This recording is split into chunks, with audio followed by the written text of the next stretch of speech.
My parents declared in court, "Miami villas are ours. She isn't worth a single cent." The judge paused, staring at me like I had a secret they didn't want him to know. Stick with me while I share my story, and if it touches you, don't forget to support our channel by hitting that subscribe button, dropping a like, and sharing it with the people you care about. I never imagined the people who raised me could betray me so openly. The courtroom felt suffocating, filled with tension as my parents smirked, confident I had no way to fight back. My heart pounded, but beneath the shock, a spark of determination ignited. I knew I had to act, not with anger, but with strategy.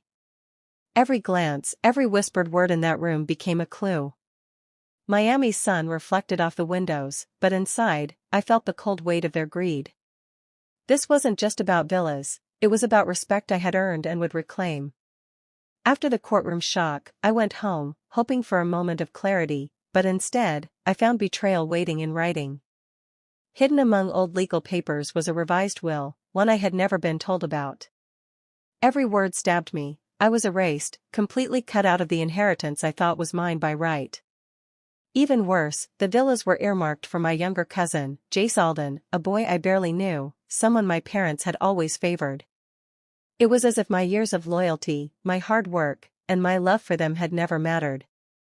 The realization hit me hard. They didn't see me as family. I was disposable, a shadow in their plans.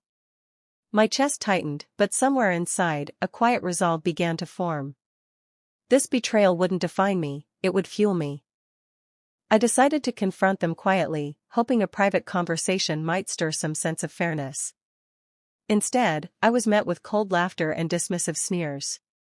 Harold's words cut deeper than I expected. "You've never earned a dime, Lena. This isn't yours." Vivian added a smirk, turning my plea for justice into a spectacle. I felt the walls of the house close in, a suffocating mix of shame and anger. The lawyers watched silently, their pens paused, sensing the tension but unable to intervene. In that moment, I realized I was utterly alone. My parents had stripped me not just of inheritance, but of support, leaving me to face the storm on my own. I locked myself in my apartment, the city lights of Miami twinkling far below, and finally allowed myself to think clearly. Every memory of my parents' sly maneuvers, their whispered deals, and hidden paperwork came flooding back. I began collecting evidence, copies of suspicious transactions, notarized forms that looked forged, and secret accounts they had buried to secure the villas. Each discovery sharpened my resolve. I reached out to Derek Lorne, my childhood friend and a sharp-minded attorney I could trust. He didn't hesitate, immediately offering guidance and support. Sitting there with stacks of files and legal notes, I promised myself that I wouldn't just fight for property, I would reclaim my self-respect and dignity, proving that their underhanded tactics wouldn't define my future. I dove deeper into my parents' financial records, tracing every wire transfer, invoice, and account statement I could get my hands on. Patterns began to emerge, funds moved through shell companies, taxes deliberately understated, money siphoned into hidden investments. Each revelation made my stomach churn with disbelief and fury. I meticulously organized the evidence, knowing that one misstep could ruin everything. Yet, with each discovery, a strange sense of control took hold. Anger surged, yes, but so did clarity and strength. For the first time since their betrayal, I felt empowered, not just as their daughter, but as someone who could turn their own schemes against them and reclaim what was rightfully mine. With Derek's guidance, I took the next step and filed a discreet injunction to place the Miami villas on hold. It was a calculated move, executed without a hint of warning. When the notice reached the courtroom, my parents' confident expressions faltered for the first time. They hadn't anticipated resistance, they assumed I would simply step aside. Watching their surprise unfold gave me a rush I hadn't felt in years. For the first time, I sensed that the tide could turn. That quiet, strategic action wasn't just about property, it was proof that I could fight back, that I could reclaim control piece by piece, and that hope was no longer just a fragile thought, it was real. The day of the hearing arrived, and the courtroom buzzed with tension. I stood steadily as Derek guided me through presenting the documents I had painstakingly gathered, proof of hidden accounts, falsified signatures, and shady transactions.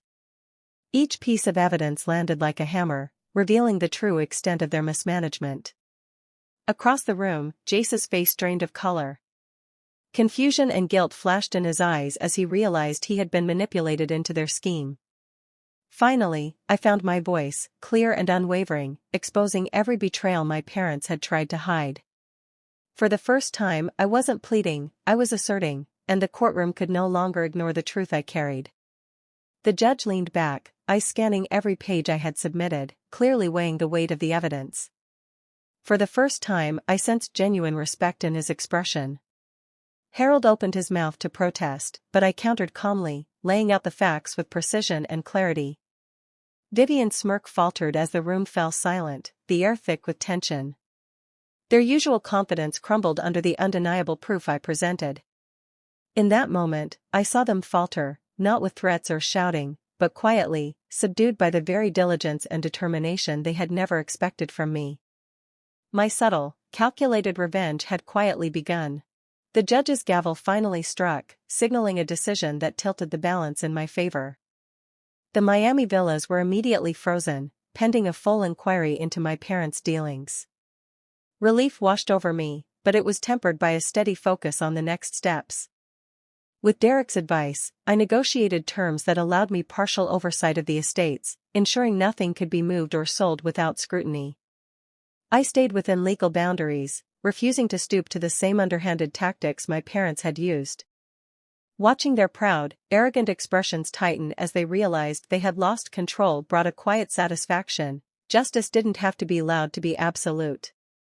I chose a different path, there was no need to shame them in public. Instead, I quietly established authority over what was rightfully mine, ensuring every decision regarding the villas passed through my careful review.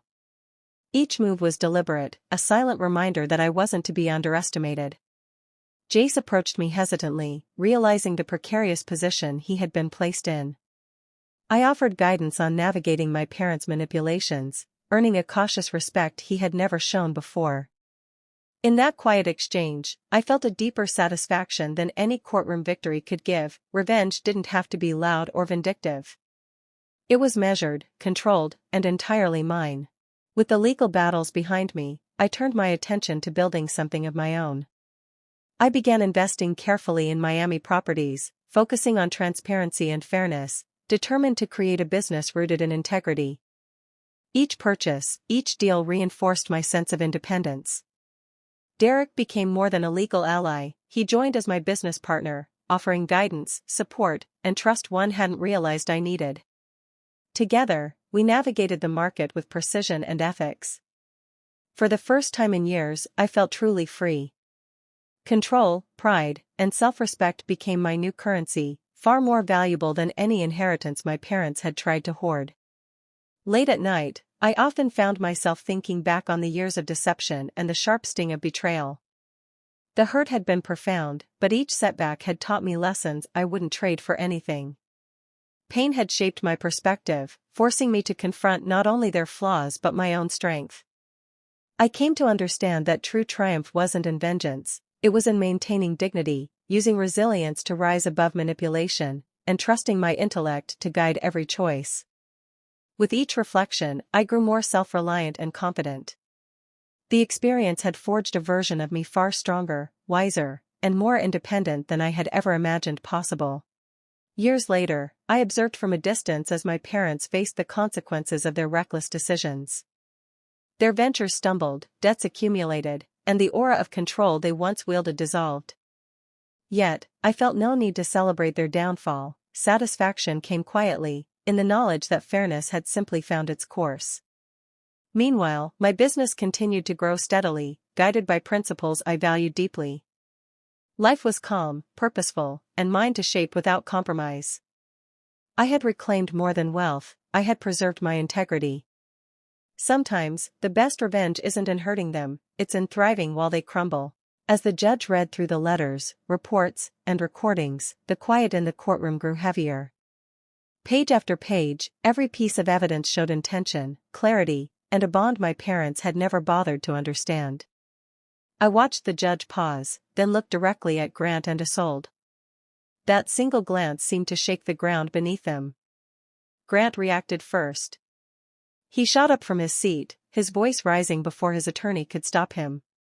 He pointed at me and said I had stolen family property, repeating it like it was a fact. He insisted the villas were never meant for me, that Aunt Maribel had been confused, that I had somehow taken advantage of a weak moment. His anger filled the room, but none of it matched the calm, deliberate evidence in front of the judge. Isolde followed with tears, clutching a tissue and shaking her head as if she were the wronged one. She said she was only trying to protect what belonged to the bloodline. Her voice trembled, but the judge didn't soften. Instead, he asked her direct questions about dates, conversations, and her relationship with Maribel. Each answer she gave contradicted the last. Their story began to crumble. The judge pointed out inconsistencies in their claims, details they couldn't match, timelines that didn't add up, and statements that shifted every time they were pressed for clarity. Their attorney tried to guide them, but the damage was already visible. Every attempt to defend their accusations only exposed how much they had twisted. Grant began pacing, frustrated when the judge asked him why he never visited Maribel in her final months if he believed she needed family guidance. Isolde's tears turned into silence when asked why she never questioned Maribel's decisions until the villas were mentioned. The courtroom felt colder as their narrative collapsed, piece by piece, under the weight of the truth. The judge leaned back in his chair, letting the evidence sit between all of us like a heavy stone. Then he turned his attention to Grant and Isolde, his expression sharper than before. He asked them to explain why they had waited until now to challenge the will, why they never raised concerns while Maribel was alive, and why their statements shifted each time a new fact was presented. They struggled to answer, offering vague excuses that didn't hold together. Then the judge brought up something none of us had expected to hear that day. As part of their petition, my parents' financial records had been reviewed. The judge opened a separate folder, glanced over the pages, and asked them if they wanted to explain the pattern of debt and large transfers that appeared over the last 2 years. Grant stiffened. Isolde froze completely. The judge read aloud, overdue loans, maxed-out credit lines, missed payments, and transactions that didn't match their reported income. It painted a clear picture, one they had hoped would never reach the courtroom. Their finances were sinking fast, and they were desperate for something valuable enough to cover the damage. He asked them directly if their challenge was truly about family unity, or if the villas represented a way out of the financial mess they had created. The silence from their table was telling. Their attorney tried to intervene, but the judge continued, pointing out the timing of their claim, right after learning about the properties. Grant's face flushed with frustration, and Isolde lowered her eyes to the floor. The judge noted that their motives appeared less about concern for Maribel and more about rescuing themselves. In that moment, the atmosphere in the courtroom shifted. Their accusations lost weight, their story lost force, and for the first time since the petition began, the truth stood clearer than their intentions. The judge's gavel came down with a firmness that echoed through the courtroom. He announced that the claim filed by Grant and Isolde was without merit. Every document, every recording, every note from Aunt Maribel had been considered, and the court found that she had acted fully of sound mind, with the clear intention of leaving the villas to me alone. He ruled that the properties belonged entirely to me. The judge also noted the malicious nature of my parents' actions, stating that attempting to undermine the will with false claims was unacceptable. Grant and Isolde were formally warned that any similar attempts in the future could result in further legal consequences. Red sat quietly beside them, his usual confidence gone. He avoided looking at me entirely, keeping his head down as if he wanted to disappear. I could feel his shame from across the courtroom without a single word being exchanged. The judge's words hung in the air long after the gavel fell. I felt a weight lift off my shoulders, but it wasn't celebration that filled me, it was relief. Relief that the truth had been recognized, relief that my aunt's wishes had been honored, and relief that I no longer had to fear my own parents' schemes. Grant's face flushed with anger and embarrassment, while Isolde tried to maintain a composed look, failing miserably. They had come in expecting victory, but instead faced the consequences of their deception. I left the courtroom with the ownership documents in my hands, feeling a mix of vindication and quiet satisfaction. The villas were finally mine, just as Aunt Maribel intended, and the people who had tried to take them from me had been exposed for who they truly were. Once the ruling was final, I made a decision. I would not confront them, argue, or waste another second on their anger. Instead, I took steps quietly but decisively. I changed the locks, installed advanced security systems, and ensured that no one, not even my parents, could enter without my permission.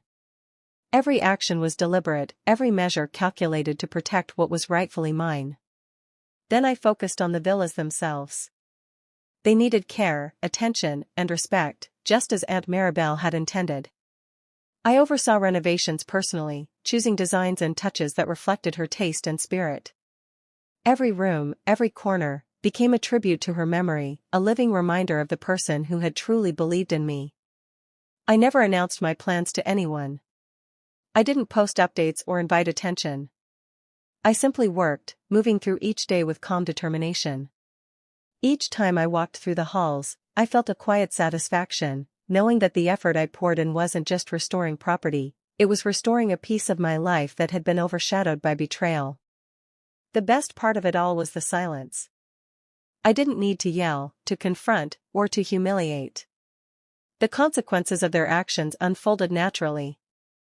Grant and Isolde, once so confident and controlling, had no access, no leverage, and no influence. I let the walls, the locks, and the carefully restored villas speak for themselves. Every detail of the renovation, every security measure, became a subtle, lasting statement. I had taken control without anger, without drama. In the stillness, I found satisfaction far greater than any confrontation could have offered. This was my version of justice, silent, deliberate, and complete. Months passed, and the cracks in my parents' life grew impossible to ignore. Their debts, which they had tried to hide behind confidence and charm, began to demand attention. Calls from banks and creditors became constant, and the luxurious lifestyle they had clung to started slipping through their fingers. Rhett, seeing the pressure mount, reluctantly moved back home to assist them. He tried to manage the bills, negotiate with creditors, and keep appearances for the neighbors. But nothing seemed to work. The grand dinners, expensive vacations, and carefully maintained image all faded. Friends and acquaintances noticed the shift. Invitations stopped, casual conversations turned awkward, and whispers began spreading through the community. The same people who had once admired Grant and Isolde now looked at them differently. Their courtroom attempt to claim my inheritance, once hidden from view, had leaked into local circles. People began to quietly discuss what had happened, connecting the dots between their financial desperation and the audacity of their claims. Day by day, the humiliation settled in like a shadow. Grant and Isolde no longer had the control they had taken for granted, and even Rhett, who had grown accustomed to being in the spotlight, could not shield them from the consequences. Their social circle thinned, their influence dwindled, and their reputation suffered quietly but irreversibly. Through it all, I remained distant. I watched from afar as the consequences unfolded naturally. The people who had tried to undermine me, who had acted as though family loyalty justified greed, were left to face the results of their choices. Their downfall wasn't loud or vengeful, it was steady, undeniable, and entirely of their own making. For the first time, I felt a sense of closure knowing that truth and consequence had aligned, without me needing to lift a finger. I stood on the balcony of the main villa, the warm breeze brushing against my face, and felt something I hadn't experienced in years: peace. The city below shimmered, but my focus wasn't on the view. It was on the journey that had brought me here, the quiet victories that had no applause, and the lessons I had learned along the way. Looking at the spaces my aunt had once walked, now restored and cared for, I understood that the real triumph wasn't in the villas themselves. It was in holding my ground, in refusing to let greed and betrayal define me. Every decision I had made, every moment I had chosen integrity over conflict, had shaped something far more valuable than property. I thought about my parents, about Rhett, and about all the manipulations they had attempted. None of it mattered anymore. Their choices had revealed their true nature, and I had survived it with dignity intact. I didn't need revenge through confrontation or anger, the calm and deliberate actions I had taken spoke louder than any words could. Most importantly, I thought of Aunt Maribel. Her trust in me had never wavered, even when no one else believed in my worth. Caring for the villas in her honor felt like keeping a promise, a way to show that her faith in me had not been misplaced. In that moment, I smiled quietly. The villas stood as a symbol, not of inheritance, but of respect, self-worth, and the power of choosing my own path. For the first time, I felt complete, not because I had won against others, but because I had remained true to myself and the one person who had always truly believed in me.